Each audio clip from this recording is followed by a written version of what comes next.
أقبل شهر رمضان وهلت بهلاله نفحات أقدوسية إلهية تنزلت بالرحمة والمغفرة والعتق من النار.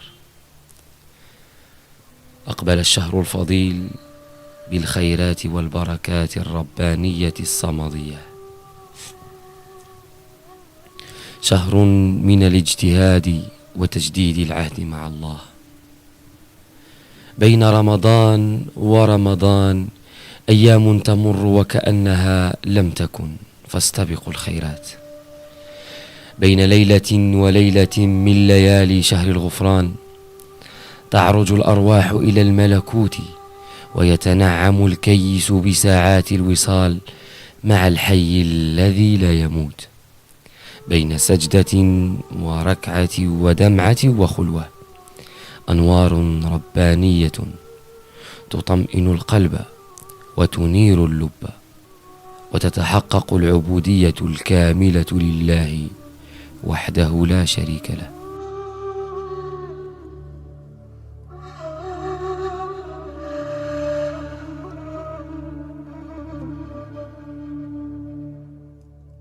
عن أبي هريرة رضي الله عنه أن النبي صلى الله عليه وسلم قال: من لم يدع قول الزور والعمل به والجهل فليس لله حاجة أن يدع طعامه وشربه.